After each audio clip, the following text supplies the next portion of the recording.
Je m'appelle Thomas Messias, je suis un homme blanc, cisgenre, hétérosexuel, et cet été dans Mansplaining, j'ai décidé de discuter avec des hommes, tous différents, de questions de masculinité. Dans ces épisodes hors série, je leur propose de me raconter comment ils se sont construits avec les représentations de la virilité, s'ils ont réussi à s'en éloigner, et si oui, grâce à quoi. L'idée, c'est d'apporter quelques éléments de réponse à cette très grande question. Qu'est-ce que ça veut dire, être un homme, en 2023 ?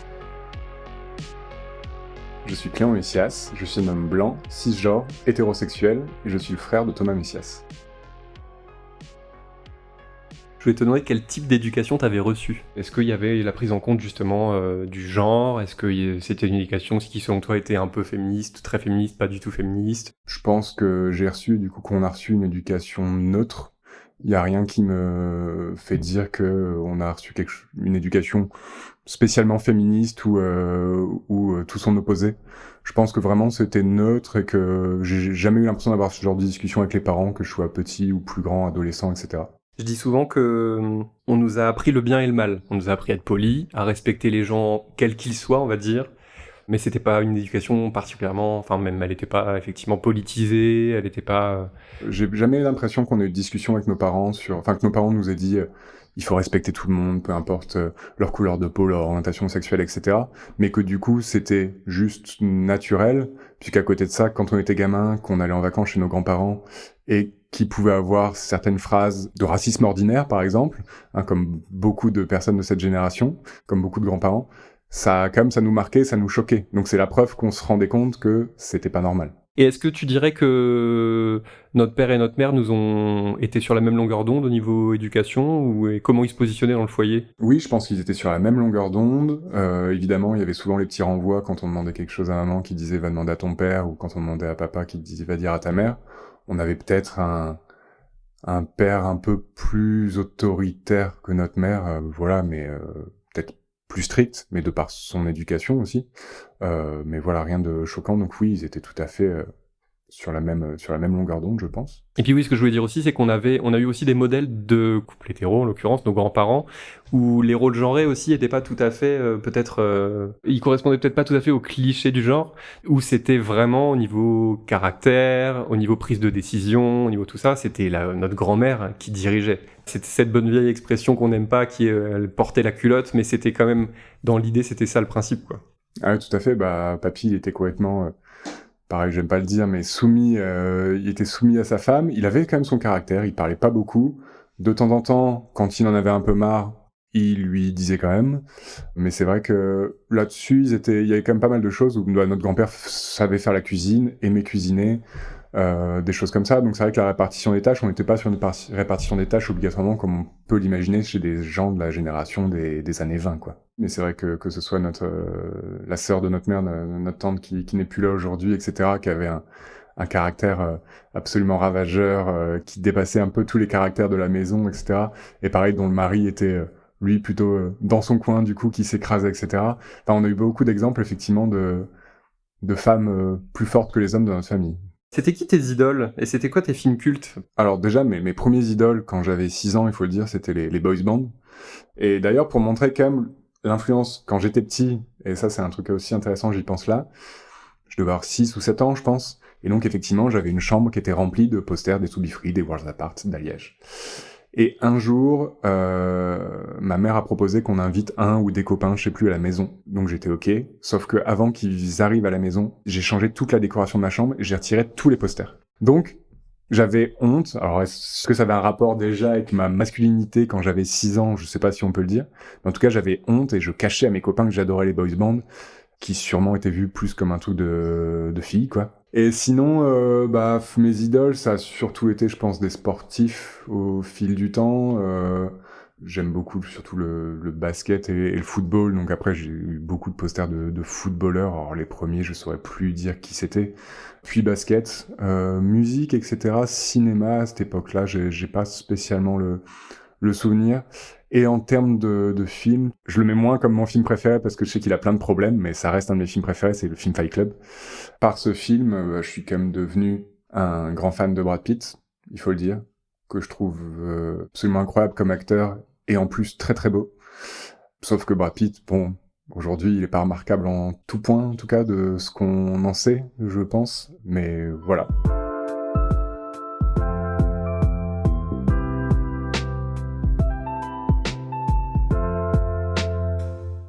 Pour entrer dans le vif du sujet, je voulais te poser cette question extrêmement compliquée en fait. Ça veut dire quoi pour toi être un homme ? Pour moi, être un homme, pendant longtemps, ça a rien voulu dire, puisque bon, j'étais un homme. J'étais un homme, je côtoyais des hommes, je côtoyais des femmes. J'ai toujours été naïf sur pas mal de choses, en fait, je m'en rends compte. Et je voyais pas le plus, potentiellement, que ça pouvait avoir d'être un homme, ou le fait que on pouvait profiter d'être un homme, alors que certainement, et enfin c'est même pas certainement, je le sais, à certains moments de ma vie, j'en ai profité. Donc être un homme, pendant longtemps, ça n'a eu aucun effet, et depuis quelques années maintenant, je me remets pas mal en question sur plein de sujets, et surtout, souvent, j'ai un peu honte d'être un homme, puisque je suis pas du tout un partisan du not all men, et que du coup je suis un homme et je fais partie des hommes. Et souvent c'est plutôt un sentiment de honte qui me prend quand je vois certains comportements. Est-ce que tu te rappelles d'un moment où tu t'es rendu compte que tous les individus, ils étaient pas traités forcément de la même façon ? Le truc qui me marque le plus, c'est que quand j'étais adolescent, donc on va dire époque lycée et voire début d'études supérieures, faut le dire, je suis sorti avec beaucoup de filles. Et j'ai jamais eu de comportement problématique, etc., quoi que ce soit, mais voilà, j'ai eu pas mal de relations plutôt courtes, etc. Et surtout à l'époque, déjà un peu au lycée, mais surtout à l'époque prépa, c'est ce qui me caractérisait auprès de mes potes, que ce soit des mecs ou des filles. En fait, ça faisait rire tout le monde. C'était c'est qui la prochaine avec qui Clément va sortir, etc., etc. Tu vois. Et en fait, j'en tirais une fierté. Moi, ça me faisait rire aussi, et du coup, je jouais avec ça. Alors qu'en fait, ils s'imaginaient des choses qui n'étaient pas la réalité, mais pareil, je les laissais imaginer parce que comme ça me faisait une réputation de tombeur, tu vois. Et je me suis surtout rendu compte que les quelques filles que je connaissais qui étaient comme moi et qui sortaient avec beaucoup de mecs, elles, ça faisait rire personne. Le truc, c'est que moi, en plus, ça faisait rire mes potes mecs et mes potes meufs. Du moins, j'ai l'impression. J'en ai jamais discuté avec elles, mais ça ne semblait déranger personne, alors que dès qu'il y avait une fille qui sortait avec 2 mecs différents par mois, c'était pas la même réputation qui tournait, il y avait personne qui en rigolait. Et ça, je pense que ça m'a marqué, et d'ailleurs, de toute façon, c'est à partir de là où j'ai plus jamais eu de relations courtes, et j'ai eu des relations amoureuses qui étaient plus longues, etc. Donc, je pense que ça a pu jouer. C'est pas le seul élément, mais ça a pu jouer en tout cas. Mais c'est vrai que je me souviens de noms qu'évidemment on citera pas, mais je me souviens puis moi j'en ai eu aussi dans ma génération et à mon âge, le slut-shaming, des filles qui avaient effectivement des réputations incroyables, avec des anecdotes qui étaient peut-être vraies, qui étaient peut-être fausses, mais c'était toujours au service du fait de dégrader l'image d'une fille, alors qu'effectivement les garçons, quelles que soient leurs incartades, leurs aventures, au contraire ça met en valeur leur légende et leur... Tout à fait.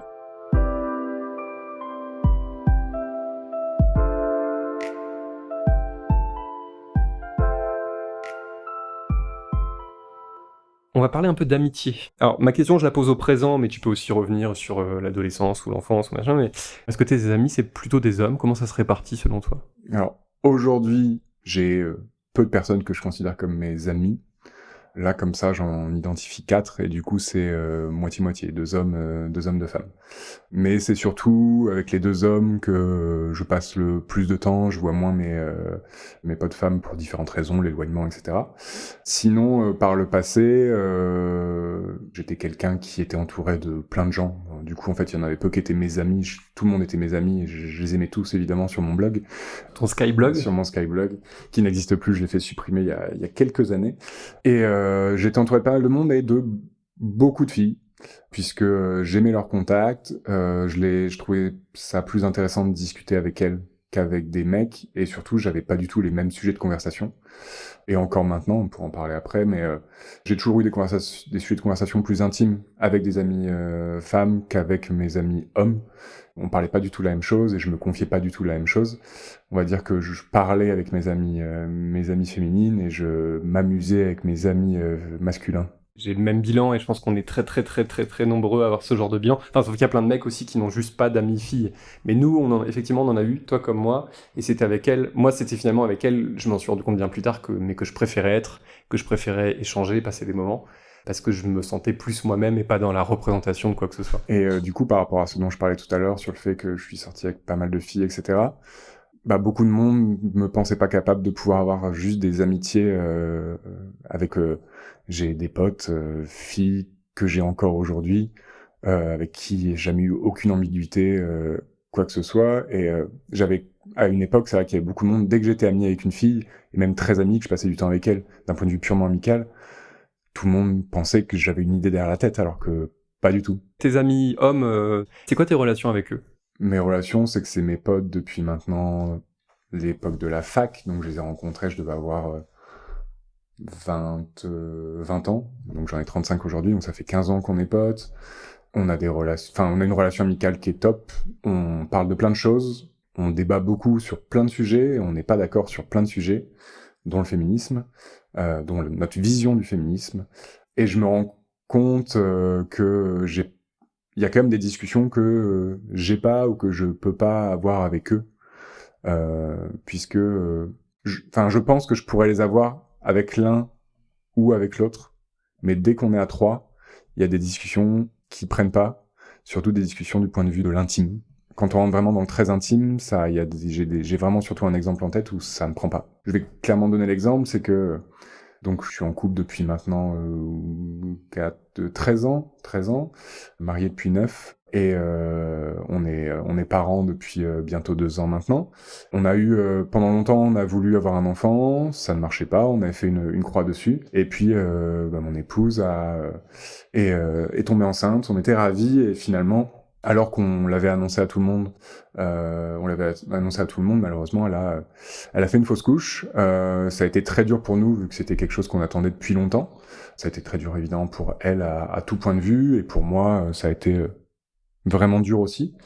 Et un jour, on se faisait un week-end entre amis, et c'était pas si longtemps après que ce soit arrivé, et j'étais avec mes 2 meilleurs amis dehors en train de fumer une cigarette, et on parlait de tout et de rien, et j'ai ressenti le besoin de parler de ce sujet et de parler du fait que c'était dur à vivre.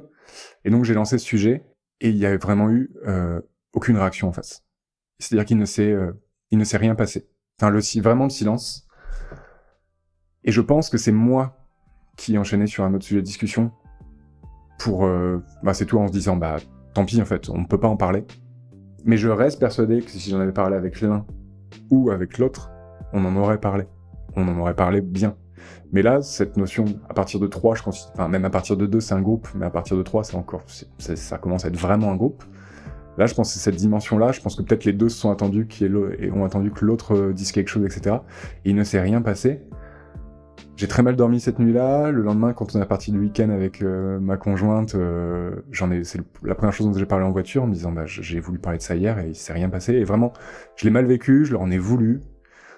Peut-être que je leur en veux encore un peu aujourd'hui, mais plus spécialement. Ça date d'il y a 3 ans, et puis maintenant, il y a de l'eau qui a coulé sur les ponts, et on a un enfant à la maison, donc voilà, on a mis ça un peu derrière nous. Mais voilà, c'est vraiment l'exemple où je me suis dit, la vache, j'aurais eu 2 potes filles avec moi, j'aurais lancé ce sujet-là, on en aurait parlé. J'aurais pu me confier, j'aurais pu chialer, etc. On aurait même chialé ensemble. Et le truc, c'est que mes 2 potes mecs sont des gars qui sont des sentimentaux, ils savent pleurer, etc. Et je pense que ça aurait pu en fait, en discuter, ça aurait été vraiment, à ce moment-là, ça aurait été trop intime et trop dur pour eux, parce que je sais très bien que c'est pas qu'ils s'en foutaient, ils étaient très tristes pour nous, mais juste, ça n'a pas pris. Et ça m'est peut-être déjà arrivé, je m'en souviens peut-être pas, mais ça m'est peut-être déjà arrivé dans l'autre sens, où j'ai un ami mec qui a voulu me faire part de quelque chose, et j'ai pas eu de réaction parce que c'était trop intime. Je cherche pas là-dessus à me défendre, à me dire que je suis un modèle, hein. Ça m'est peut-être déjà arrivé.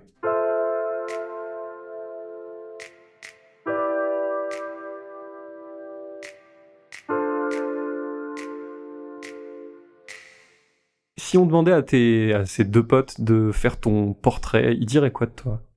Que je suis relou, que je fais trop de tableaux Excel pour tout et n'importe quoi. Non, et que je suis un mec honnête, ça les fait souvent rire à quel point je peux être honnête pour des conneries parfois. Et puis surtout, ça a toujours été, je suis au service des autres. Moi, si les autres peuvent être contents, je suis content. Et parfois relou sur certains sujets, vu qu'on n'est pas d'accord sur plein de choses, que ce soit le féminisme dont on parle aujourd'hui, mais on n'est pas d'accord sur la politique, on n'est pas d'accord sur beaucoup de sujets de société, etc. Donc, mais c'est ce qui fait le sel de notre amitié, et on passe beaucoup de temps à débattre. Et parfois, d'ailleurs, on se dit, allez, aujourd'hui, on débat pas.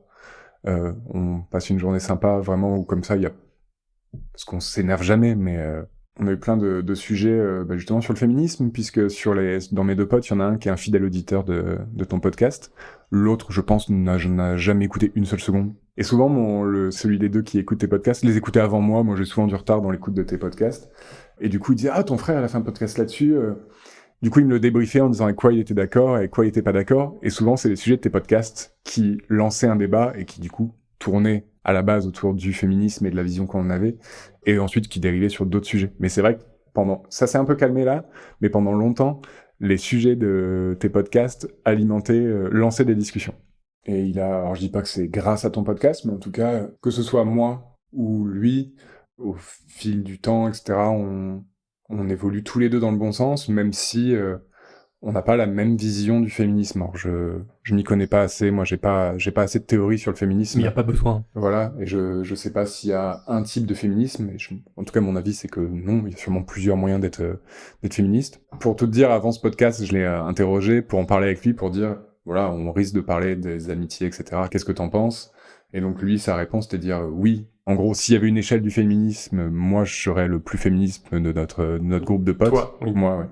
Donc moi, je me considère comme féministe. Lui aussi se considère comme féministe, mais il se considère comme féministe, mais non, c'est moi qui mets un mais en disant qu'on n'a pas la même vision. Donc en fait, moi, je suis pas d'accord toujours avec sa vision. Lui, il est pas d'accord toujours avec ma vision. Je mets pas de mais parce que c'est sa vision, et voilà, je cherche pas absolument à le convaincre du contraire. Mais en tout cas, il y a pas spécialement de problème sur le sujet, quoi.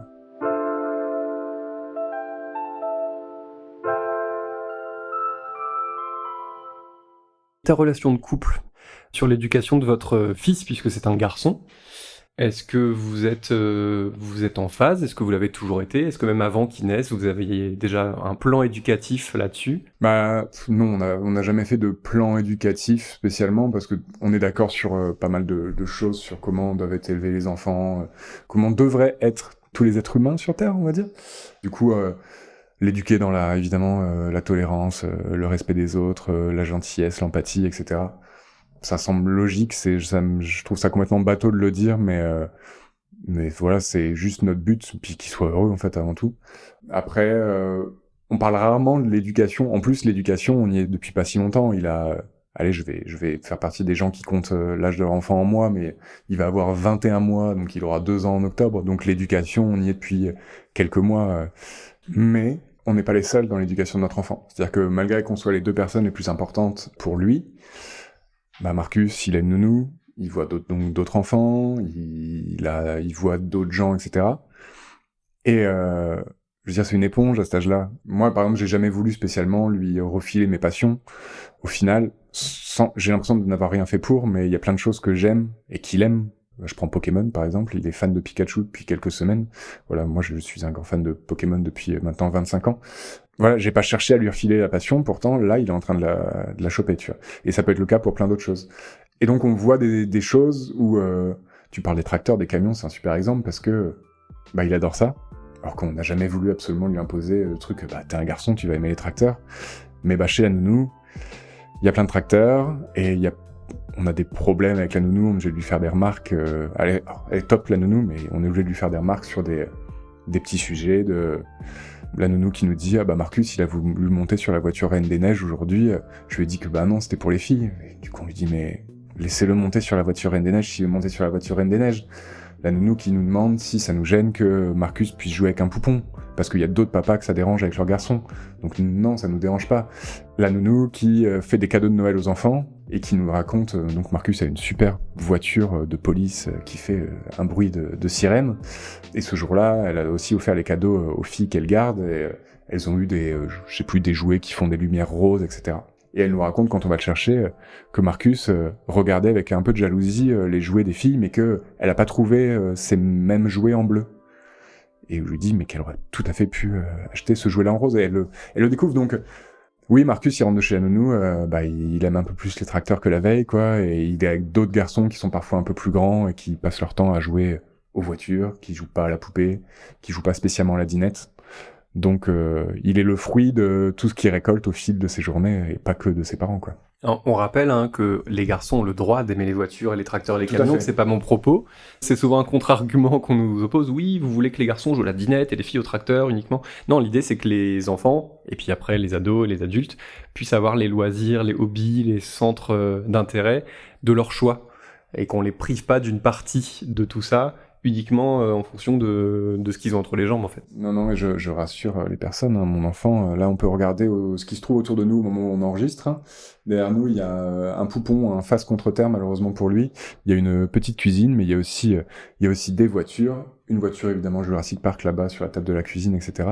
Donc non, il a de tout, et moi je suis choqué, encore la semaine dernière j'ai été acheter des vêtements pour Marcus dans une enseigne très connue qui permet la mode à petit prix.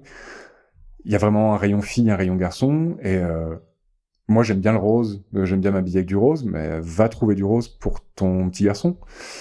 Donc t'es obligé d'aller au rayon fille, et si t'arrives au rayon fille, par contre là ça va être quelque chose qui va faire très fille, avec du froufrou, etc. Et moi déjà, que ce soit pour une fille ou un garçon, les froufrous j'aime pas ça, donc je vois pas pourquoi j'en achèterais. Mais c'est dingue qu'on en soit toujours là, quoi. Est-ce que tu penses que sa génération, ou même la génération des enfants actuels, est-ce que toi tu as le sentiment qu'elle va être peut-être plus ouverte et plus progressiste que la précédente ? Est-ce que tu es plutôt optimiste là-dessus, pessimiste ? Quel est ton avis ? J'étais optimiste, j'ai toujours dit mais au fil des générations, les choses vont changer, il y aura moins d'homophobie, moins de racisme, moins de misogynie, etc. Et plus ça avance, plus j'ai un doute. Je suis beaucoup sur les réseaux sociaux, j'en ai quitté certains, mais je suis toujours sur ce fabuleux réseau social qui est Twitter, qui est une boîte de Pandore. Je sais, chaque fois que j'ouvre cette application, je sais que je vais m'énerver, que le moindre post sur lequel on clique, les commentaires en dessous sont abjects pour la plupart. Moi, j'ai la chance de pouvoir aller sur Twitter et de pouvoir commenter une publication qui parle de football sans qu'on me dise de retourner à ma cuisine. Donc c'est déjà ça, mais c'est juste parce que les gens voient sur ma photo de profil que je suis un homme.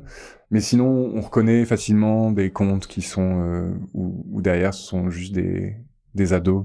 Alors parfois pas, malheureusement. Tu te dis que ce sont des ados, et en fait c'est peut-être des mecs de 45 ans qui sont derrière et qui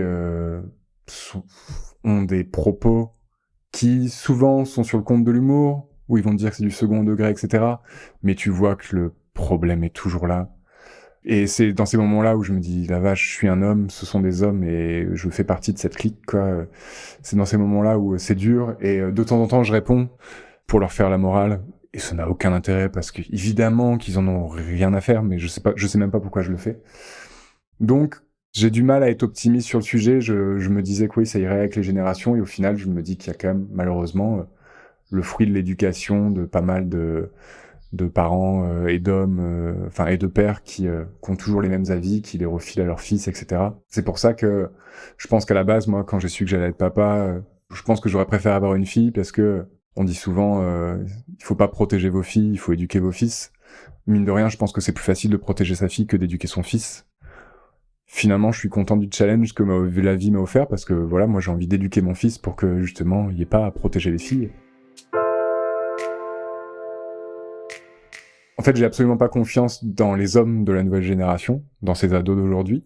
Par contre, j'ai peut-être un peu plus confiance en les filles des nouvelles générations qui, je pense, vont reprendre le flambeau de leur mère ou de leur grand-mère et montrer qu'elles ont autant de place que les hommes dans la société. Que c'est pas parce qu'elles prennent plus de place que les hommes vont en manquer, que les hommes doivent arrêter d'être fragiles et d'être méfiants par rapport à ça. Donc malheureusement, j'ai très peu confiance en l'évolution des choses par les hommes, et je fais encore peser ça une nouvelle fois sur les femmes, quoi. Et c'est quelque chose que je me reproche énormément. Là, je vais vous parler d'un avis politique, et je sais que vous vous en foutez un peu, mais par exemple, voilà, je suis contre la réforme des retraites. Je sais pas combien il y a eu de semaines de manifestations, j'ai été manifesté une fois. Mes amis qui sont beaucoup plus engagés que moi, même très engagés, toutes les semaines, Clément, tu viens manifester, etc. Et je me trouvais toujours une excuse, vu que l'engagement n'est pas mon truc, et même juste aller manifester, j'arrive toujours à trouver des excuses pour pas le faire, alors que je suis d'accord avec le mouvement. Mais la seule manifestation à laquelle j'ai participé, j'étais ravi de voir que au niveau des syndicats étudiants et surtout des syndicats lycéens, c'était des femmes qui portaient les banderoles, qui gueulaient les slogans, etc. Alors que moi, à mon époque, pendant les manifestations qu'il y avait eu à l'époque quand j'étais au lycée, etc., t'avais pas ça. Donc je me dis que il y a des points quand même où tu peux être un peu optimiste, mais pas tous. Est-ce que tu estimes être quelqu'un d'engagé ? Par rapport au féminisme, non, je suis pas engagé, je suis pas un militant, je suis pas dans l'action, je suis toujours dans la réaction. Quand je constate un comportement dérangeant, je le constate, il m'énerve et je réagis, j'agis ou non. Par contre, les anticiper et être proactif sur ces sujets-là, je ne le suis, mais pas du tout. Et ça m'agace d'être comme ça. J'aimerais le faire. Pour l'instant, je l'ai toujours pas fait, mais en tout cas, le truc où il se passe une situation, t'as une réaction, et ensuite, une fois que tout est fini, tu rentres chez toi et tu rumines en disant « si j'avais su, j'aurais dit ça, j'aurais fait ça. Ah, ça aurait été génial. Là, j'aurais gagné le débat, j'aurais eu la super réaction. » L'esprit d'escalier, ça s'appelle. Ah, l'esprit d'escalier, ok. Et je t'en ai parlé, mais il y a quelques semaines, sur le point de vue professionnel, j'assistais à une réunion où un élu important, on va dire, était présent et a fait un petit discours à la fin de la réunion en parlant d'une plaquette qu'on avait fait dans le cadre de notre association où il critiquait le fait qu'on utilise l'écriture inclusive dans cette plaquette, sachant que l'écriture inclusive, c'est moi qui ai demandé à un moment donné que nos documents soient inclusifs, ce qui n'a jamais posé problème au sein de l'équipe. Mais lui a fait une remarque en disant « Non, mais ça, par contre, nous, on finance votre association, mais ça, on n'en veut plus. » etc., etc. Donc je passe un peu. Moi, j'assistais à ça comme une 60aine de personnes. Ça m'a beaucoup énervé. Ma réaction, j'en ai une. Je suis sorti de la salle. Je ne sais même pas si cette personne qui parlait a vu que j'étais sorti de la salle. Même s'il avait vu que j'étais sorti de la salle, je pense qu'il en aurait rien eu à faire. Il serait même pas posé la question de pourquoi. Et du coup, vraiment, je me suis dit après coup, mais ma réaction, elle a été inutile. Soit tu dis quelque chose, soit tu vas parler avec lui, soit tu tapes un scandale et tu te mets à crier dans la réunion. Mais juste, je suis sorti de la salle en étant énervé. Point. Alors vraiment remplir cette position d'allié où justement quand un truc sexiste est dit ou un truc débile est dit, ce qui va souvent de pair, on agit vraiment et on fait vraiment entendre notre voix. C'est pas facile en fait. Et puis surtout pas face à des gens qui représentent le pouvoir et où on se dit est-ce que mon asso va pas en pâtir pour une histoire de point médian ? Est-ce que c'est compliqué, donc c'est pas se trouver des excuses, mais effectivement c'est difficile ces genres de situations. Mais après coup tu te sens un peu lâche quand même, malgré tout. Bien sûr, et l'idée c'est que d'essayer que ça arrive le moins souvent possible, mais c'est quand même déjà bien d'y réfléchir et de se dire la prochaine fois peut-être je ferai différemment.